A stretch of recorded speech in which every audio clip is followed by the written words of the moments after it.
Welcome to MellyS The Story Collector Web TV, where each week we bring you inspiring stories from courageous individuals about the moments and experiences that have shaped their lives.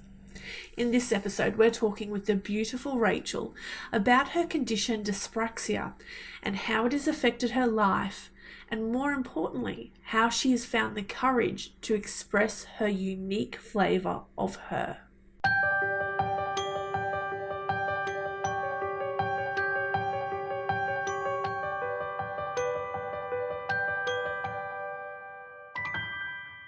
Well, I'll start at the end, I think, and go back. So at the moment, since having had a story published on 1,000 Ripple Effects, a friend and I have set up something called the Bridge Project into Community, which is for young adults. So very often, I'm in England, and very often in England, young people get support. Maybe they've been in care or they've had struggles in their lives, and but then when they reach 20, 25, the support just stops like that. So there's a lot of people that are a bit isolated without that support. So my friend's a youth worker and I did a counselling diploma, so we decided to come together and start this group, and it's just started, and it's lovely, and people are beginning to support themselves. So that's where I started, but that's where I am now. And then originally when I was born with a minor disability, and it's affected my sort of spatial awareness and ability to do jobs. It's not very obvious, but I had minor brain damage when I was born. And anyway, so I was born in a small town in Derbyshire, and I have subsequently moved to Norwich. And since moving to Norwich, I've learned that I love writing stories for children, that I love weaving, and I've come alive, really. Lots of things have changed for me, and I've healed a part of myself that was hurting, I think. And I feel that the bridge is a way of giving back as well. And I almost feel like I'm healing that sort of inner kind of teenager, young person. So it's kind of like you're healing your own inner teenager. Yeah, absolutely. Yeah, I think so. But at the same time, I'm slowly discovering through the journey that I've made, things that I can support people myself as well. I mean, I've got my first job in 25 years. I was on long-term incapacity benefit, and I've been working for a health food store for the last 2 years. So I've now got money, which I didn't have, which is wonderful. And I have a boyfriend, which I didn't have. So my life has changed a great deal in the last few years, really. And what spurred that change? What made you say, enough, it's time for me to move forward? Well, it was, I think, initially, I did my counselling diploma quite some time ago, and I was living in Derbyshire in a small town, and I got to a point where I felt like I can't. You do your diploma, and then you do a lot of voluntary counselling, and then you either go on and use that in whatever way. And I did my voluntary counselling and I loved it, but then I got to a point where I felt like if I carry on counselling, I won't have anything left to give. I had this offer to go and live with a friend in Norwich, which is a city in the south of, southeast of England. And so I just knew in myself that if I didn't move, I wouldn't grow. So I got on the train with my cat and we went and stayed with my friend. And I haven't left. So I bought a flat. And so it's that journey into being independent and finding and, having a job despite. So fairly recently, I went to the doctors and I said, well, you know, I don't understand, why is it I got this job, and I thought, well, I don't understand, why is it I'm struggling? You know, because to look at me, you wouldn't think that I couldn't do things, as it were. I look fairly normal. But actually, she looked on my notes. When I was born, they didn't write an awful lot down about the problems that I might have. I think now, you know, they're more aware of what might affect things might have. So they decided, between us, we decided that I had things like a bit like dyspraxia. So my fine motor skills are not that good, and my balance isn't that great. I'll do things like I'll be a bit slower at the till, and I'll suddenly not know how to open a cupboard and find a box, and just really silly things like that, you know. That affect you? Yeah. So, you know, it's just a bit daft, and I'm a bit clumsy, and I'll bang into things, and I won't, even if I've found things 20 times, sometimes I can't find them that next time, you know. It's just a bit daft.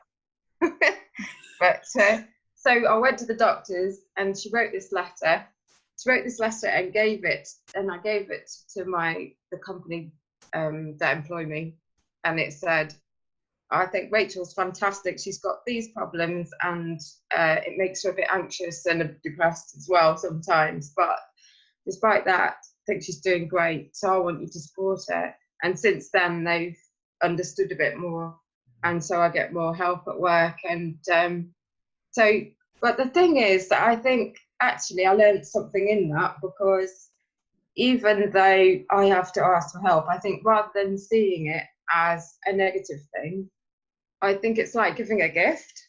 So, you know, if I ask you for help, that gives you a choice. You can help me or not. And if you help me, then it's like, yeah, okay, you can. It's like giving a gift that somebody can accept and help. So I kind of change things around and look at things in a different perspective, and that helps. Beautiful. That's just a beautiful image too, saying, look, I need your help. Will you gift me with your help? That's beautiful. Yeah. So I wrote a story, my latest children's story. Most of them are based on my experience. And so this one is about a dyspraxic knight, who's basically me, who's too proud to ask for help. So he's got a helper called Artie, who is a cat, and I've got a cat called Artie. I was going to say, there's a lot of similarities here, isn't there? Yeah. So there is this dragon. There's a dragon in the country, and she's supposed to be really ferocious and everything, and everybody's scared of her. So they hold like a competition to get the best knight to go and fight the dragon. Well, you know, this dyspraxic knight keeps falling off his horse and losing his glasses and doing whatever he's doing, and he doesn't win. So he So he goes off in a huff and all cross with himself. And anyway, he walks away, and then goes up the mountain and finds the dragon by accident. But the dragon actually is called Gertrude, and is really lovely, and is a vegan dragon. And she helps the dyspraxic knight to feel happier. She blows smoke rings over him, and the smoke rings are like healing rings. So it squashes all the frustration out of his body like this, like a rolling pin. And he pops back into shape, and he feels a lot lighter. Oh, and I forgot to tell you, it's in fairyland, so he hasn't been able to fly because he's so heavy and cross with himself. Yeah. But after he pops back into shape and she's rolled out all of his frustration, then he can fly. That's so cool. So that's my latest story. So what's it like then being an author and having dyspraxia? Do you get stuck with your stories sometimes and like rewrite parts of it, or do you find it flows really easily for you? I find that writing just seems really natural. I think that's kind of what I'm supposed to be doing in life, really. So it's other stuff that's difficult. But I haven't. This is the one that I put on the Thousand Ripple Effects is slightly different. It's about a cat, a little kitten, two kittens, and it's all about balancing. How do you manage to balance and being a bit wobbly and building up your confidence? And there's this spider that comes in and teases the little kitten, but eventually she gets really brave and climbs up a tree and scares Albert Spider, and he jumps. So that was about balancing and sort of slowly using your courage to kind of, grow and Ooh, I like get it. braver. So that's the one that's on the Thousand Ripple Effects. So do you find most of your stories are a sample of your life and what you are going through? Yeah, definitely. Yeah.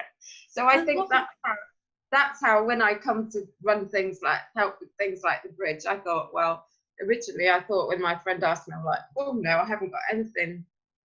What do I know? But actually I'm finding that I do, just my own experience and the way I look at life. People like that. Yes. And I also have something called a cake theory. Oh, please do tell. Yeah, I have to tell you my cake theory. So cakes are like hearts, okay? And your heart is full of all sorts of feelings and all a bit gooey inside. And then there's your head. And the cake is all gooey inside. And then you've got icing. So the percentage of head to heart you should use when you're making a decision is about, I don't know, 1/10 icing and 9/10 cake. So mainly your heart. So I walked into my flat, and when I bought my flat, I walked in and I said to myself, well, what cake is this? And it was an egg on toast and strawberry jam and cream cake. And I thought, well, that's a bit odd, but it sounds quite nice. So I think I'll buy it. And when I came to look at it, it was painted in those colours. So that was why, really. But also I think it's just about an image to help you. I sometimes ask my colleagues at work, I go, well, what cake are you today? And they'll go, oh God, I'm a really flat cake today. It's a bit way, of expressing how you feel in a way, a visual. So. And have you written a book about the cake yet? Well, I haven't. I've got an idea that I would like to just say, just like a children's thing that says, well, what cake are you today? But I haven't really. Yeah. I like it. I could see that in schools as well. Yeah. It's like, are you covered in frosting today and sprinkles on top? And why? Yeah. And I think if you used some people are really in their heads, aren't they? So they're just using the icing and they've forgotten that they've got a heart. And, sometimes it's just, I think you have to have a balance, really. Yes. So. Yeah. But what about the people who only like the icing? I really struggle to be around people like, what does my head in? So what's it been like then setting up this foundation with your friend with all your challenges as well? Yeah, well, it's been great because she's been in this sort of area for a long time. So she's got a lot of contacts. She's also one of these people that loves setting things up and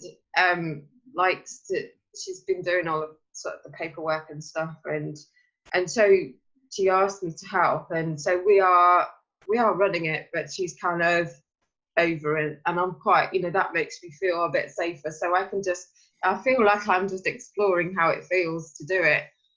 There was one time when what we do is we meet in a community cafe on a Thursday morning, and we just have a cup of tea and a chat, and it runs itself.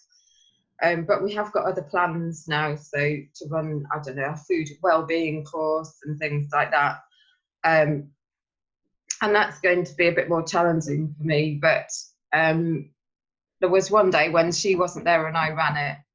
And I almost said, oh, no, I'm not going to do it. And then when I did, I was like, yeah. And we have a couple of volunteers and they said, oh, it was really good, it's just like a normal group. Yeah. So I think that my counselling skills and everything are quite helpful. But also I think people just, some of these adults, they know each other because they come through these various agencies in Norwich, so they've met each other before, but they seem to just naturally support each other as well, so it's lovely. So I feel that it's, you know, it's really me. It feels like, whereas my work is, just my way of earning money, although I still enjoy it, and it's a bit harder for me because it's got a lot of practical sides to it. I mean, retail is really like constant, isn't it? And but because it is a health food store, I think you get to chat to people more and things like that. Yeah. But it's a bit more of a challenge than, or shall I say a different challenge? Yeah, it's a different challenge. Yeah, but it suits me a bit better. So mainly, through your life then, you've obviously had a lot of challenges come up. What do you see as courage then? What's really come up as the main theme of courage in your life? It's a big question. Yeah, but the thing I'm going to say to you is just actually being quiet and allowing myself to have what I need, and just be peaceful. And there's so much noise in life, there's so much going on. It's about being able to stay true to myself, and sometimes I really struggle with that because, well, I just do. And then, but when I write or when I make decisions that feel right, and I just takes me right into my body, and I feel really comfortable. I've done this thing for a while. I don't know if you've ever come across anything like this, but it's a form of healing, I guess. And my cat, I do animal communication with my cat. So I believe that animals, or they have a way of communicating through pictures and feelings. So some of my stories come through. She just sits on me sometimes, and I can feel all these pictures and things come through. And she told me the other day that, because if you feel a bit unbalanced, it's all on your breath, and just to sit with my breath and just be calm and find that peaceful space. If I'm trying to ask myself what it is I'd like to do, and what's really true for me, and it sometimes brings up some emotion or whatever, but then if you get past it to the still place, then that's where you feel comfortable.